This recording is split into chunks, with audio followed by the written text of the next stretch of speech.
everybody, I normally don't do this, but I want to go and put up a warning before we get into this review. Now, when it comes to Predator Killer of Killers, let's just say that it's one of those movies that earned its R rating, mainly because it features a lot of extreme violence and gore. And when I say a lot, I mean that a good chunk of the feature, maybe even most of it, is extremely violent, especially when this is a heavily action-oriented feature.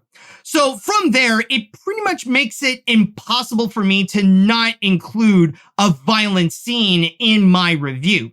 So I just want to go and tell you right now that if you do not tolerate seeing violence, gore, or any form of blood spilling out, even if it would be animated, then I recommend that you do not go and watch this review, and even to an extent, do not go and watch the movie. I have plenty of other videos that do not feature that kind of violence, so you'll be safer checking those videos out there. I just want to go and address that for anybody who is not comfortable to see that kind of violence on screen. But for those of you who don't mind and want to hear what I have to say about Predator Killer of Killers, well, enjoy the review.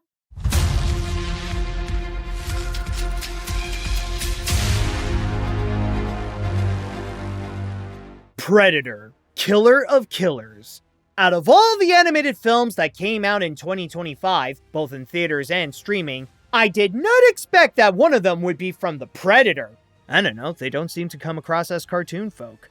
But one thing that does make sense is to see the alien return for more bloody battles. Ever since the prequel Prey became a big hit on Hulu, the franchise made a sudden comeback in popularity, and the film's director, Dan Trachtenberg, became in charge of the Predator's next chapter. And in 2025, he got to present what more he had in store with The Hunter.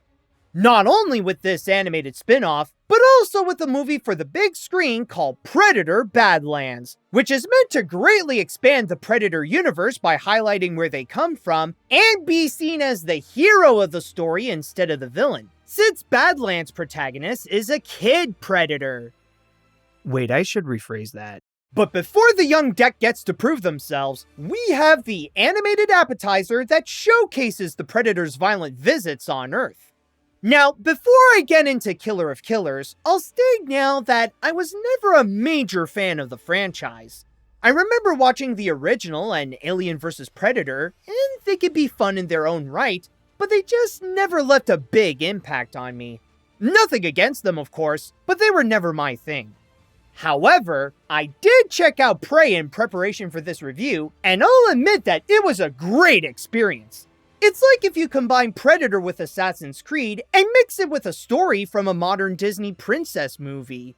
Sounds weird, I know, but it all works well to bring back those badass thrills in a way that feels fresh and exciting. And it definitely did the job to hype me up with what may come in Killer of Killers. So now that the Predators are giving us a history lesson, is this movie worth hunting for? Or is this film one ugly motherfucker? Let's find out. The story. As the movie begins, it opens with a quote that presents the purpose of the Predators, which is to hunt the strongest prey to show their strength. And in Killer of Killers, it chronicles some of the Predators' hunts throughout human history in the form of an anthology film with 3 stories. The first, called The Shield, brings us back to the Viking era of the 9th century, where the leader of a group of warriors named Ursa seeks revenge against the head of another tribe for killing her father. Tell me why we fight. Because our enemy still lives. The second, called The Sword, takes us to feudal Japan in the early 17th century, where 2 brothers were divided by power. この葉は共に育つが兄上共には散らぬ. And the third, called The Bullet, is set in 1942 during World War II, where a young American man named Torres is trying to prove that he could be a pilot while a mysterious force is threatening the skies. We gotta get someone up in the air to get them a message. All of the pilots are already in the air, Ensign. Not all of them. In a way, the movie takes the core concept of Prey and expands that to apply it to different time periods. However, when attempting to do so, the film's flaws start to show. With each story that passes by, the formula becomes clearer and gradually becomes repetitive. It starts by the main character establishing their purpose, they get into a little action to reach their goal, they succeed at taking down their enemy, the Predator then shows up to fight against the lead with plenty of violence following them, they have a showdown, and then the alien gets taken down, leaving the protagonist to have a bittersweet ending. And that may not always be the case, because the Bullet story skips some of that entirely just to focus on the dogfight against the Predator. Torres, clear this channel. We just shot down the last of them. But the biggest problem is how they don't have time to flesh out their story. They're strictly limited to telling the plot in around 20 minutes each, which is obviously not enough. What made Prey such a great movie is that it's not just about the action and the violence when people fight against the Predator. It also has the whole movie to itself so that it can let the viewer get immersed in its time period and to be emotionally connected with characters like Naru. In Killer of Killers, on the other hand, while the stories share similarities with Prey on the style of narrative, they had to sacrifice so much of their substance just to simultaneously fit together in that short running time. And with the priority set on the action, the film ends up with only a taste of that complete experience from before. They all have a great concept to make themselves an awesome spiritual successor to Prey, but the film couldn't afford more time to develop their stories. Your father must have been ashamed to have such a weak and disgusting dog. However, even if the plots are not great by themselves, that doesn't mean that the movie failed to accomplish its mission to be engaging. Yes, the narratives are treated more as vehicles to go from one action scene to the next, but it was still able to make that work.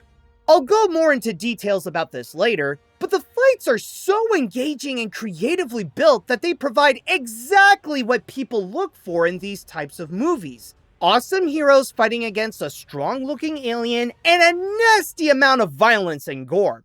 While the plot may feel secondary, they at least help establish the setting for the battles to occur.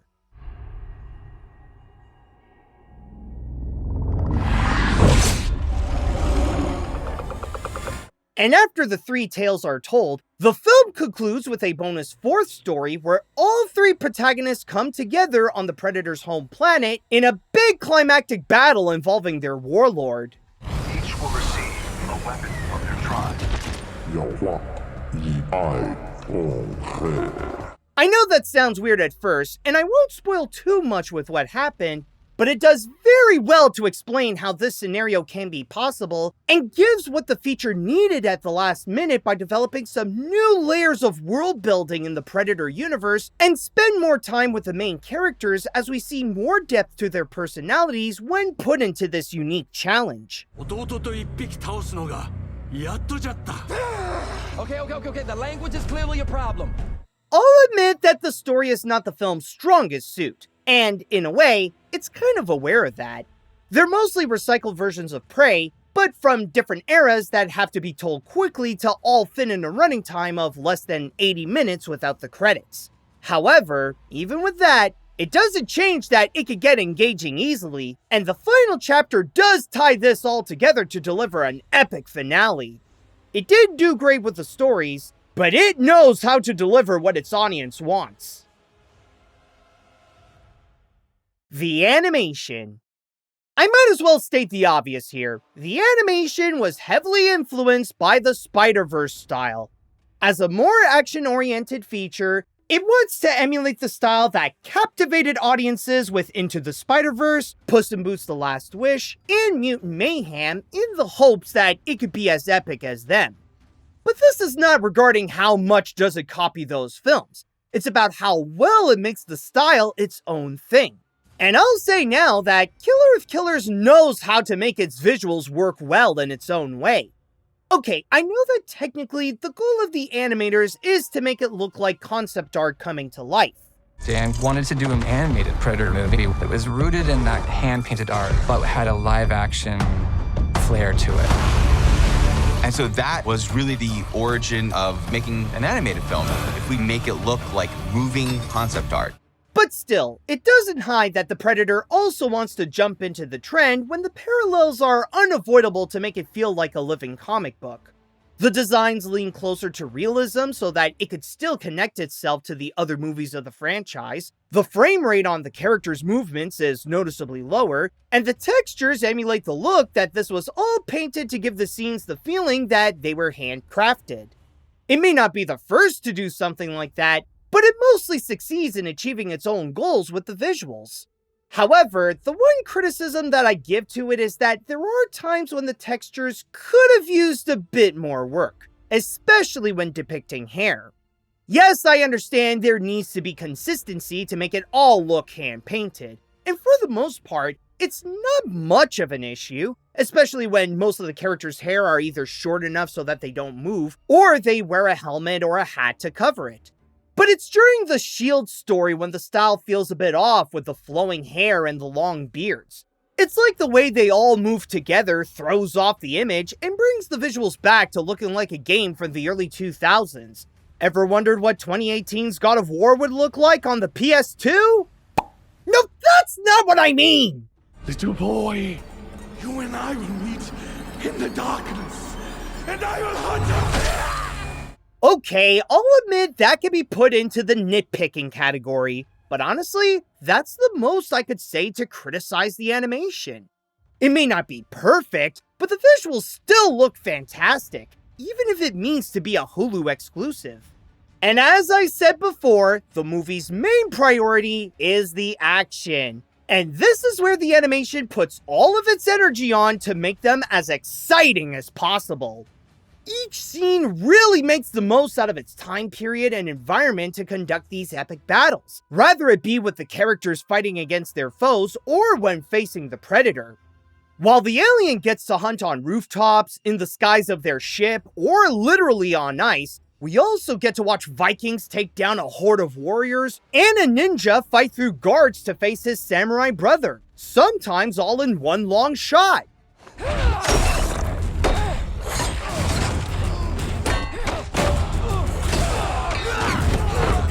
But what makes these action scenes work is how the film carefully crafts each element to make sure that they can be strong and work well with the other elements to present an epic picture.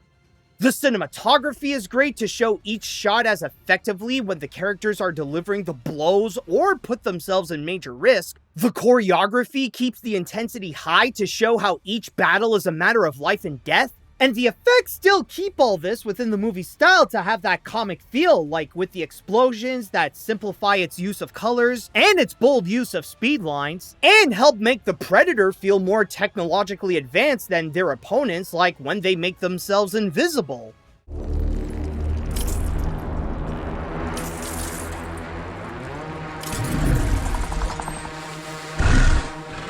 But of course, we can't look past the gratuitous amount of violence that this movie delivers. So what if it's animated? That's not gonna hold it back from showing the brutality of how the Predator fights and mangle up the human body in the process. As unapologetically disgusting as it can get, it's a big part of the Predator's identity. In fact, the animation allows the film to get even more crazy with its gore to slice and smash their prey in ways they couldn't fully pull off in live action.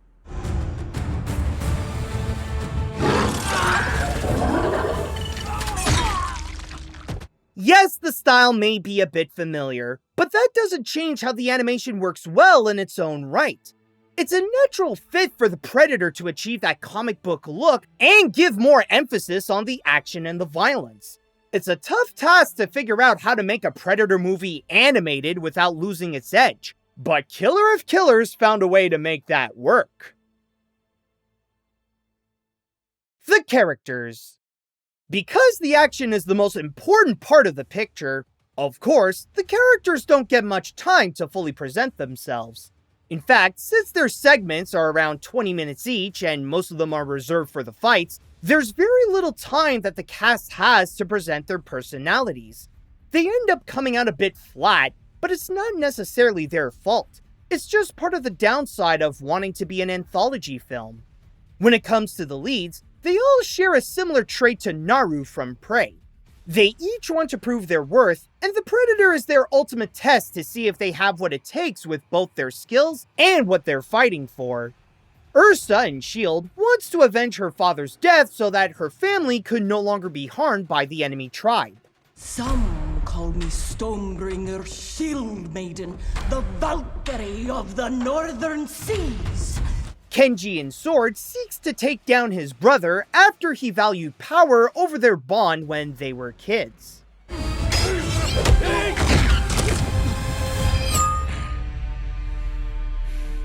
And Torres in Bullet wants to show that he could be the pilot he dreams to be while being drafted in the Navy. A lot easier wrecking planes than putting them back together, eh? At ease, Delgado. How about if she runs, you put me back in the sky? Well, let's see what you got. And while there are other characters that are featured in those stories, their roles are minimal, where they serve either as a MacGuffin to represent what the protagonist wants to protect or affirmation of their little arc, or they serve as killing material so that we see them face their demise in a nasty way by either the lead or the Predator.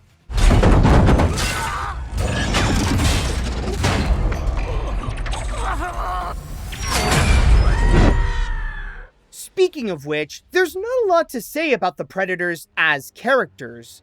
They're pretty much the same that they have been for decades, where all they care about is hunting for the strongest prey. They'll stalk to examine the people's strength, and when they found their target, they'll come out to give their prey the chase of their lives and start their killing spree in an attempt to claim their trophy.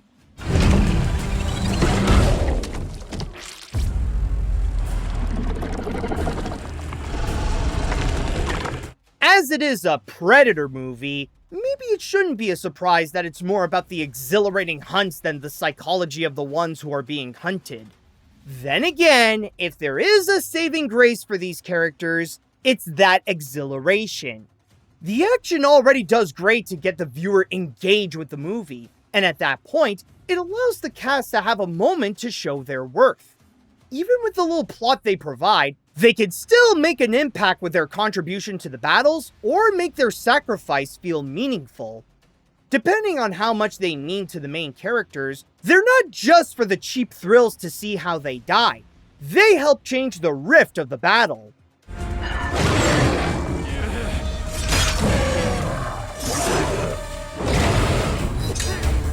But then as the three heroes come together in the fourth story, that gives the film a new opportunity to show more of their personalities while facing their biggest opponent yet.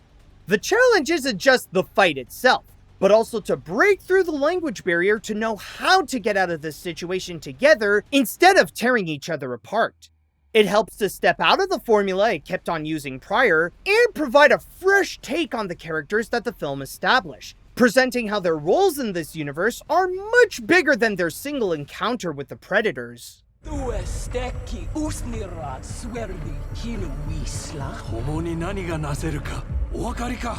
It's true that the characters are meant more for their gimmick than their personalities. Like, what if a Predator fights a Viking, or a ninja, or a World War II pilot?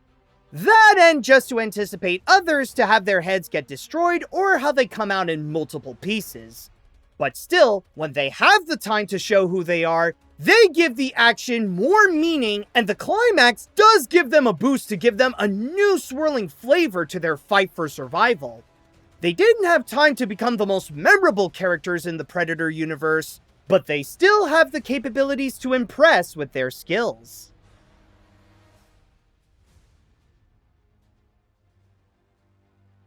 This wasn't the Predator's greatest hunt, but it's certainly a worthy addition to their collection. Predator Killer of Killers is an awesome animated feature that delivers exactly what fans are looking for in a Predator movie. A whole lot of exciting and brutal action featuring badass humans fighting against the iconic aliens. As an anthology film, it's not the strongest, especially when the segments try to be like Prey, but doesn't have the time to provide most of the substance outside of the action. But when the fight is on, That's when the movie is at its best, with nicely stylistic animation, violence that adds to the intensity, and a great creative use of the variety of time periods, which all comes together in an epic finale that gives the Predator universe a new layer that goes deeper into their lore. If you're a fan of Prey, or a fan of the Predator franchise as a whole, then this is a must-watch, as it will give you a new animated take on the famous aliens' hunts. Even if you're not familiar with Predator, I'd still recommend this for those who enjoy some non-stop violent action. If you need a good dose of those in a shorter amount of time than what you get in some live-action films, then this will give you that satisfaction with its many different styles of battles. And if this review gave you some satisfaction, then give it a like and come subscribe to my channel. You can also support me on Patreon so that you could join the hunt for the strongest animated feature to experience. For what it is, the movie is what you'd expect. An animated spin-off of Prey that delivers smaller versions of that film, but from different eras. It's a side order to the 2022 film, but it could still be its own killer of a movie.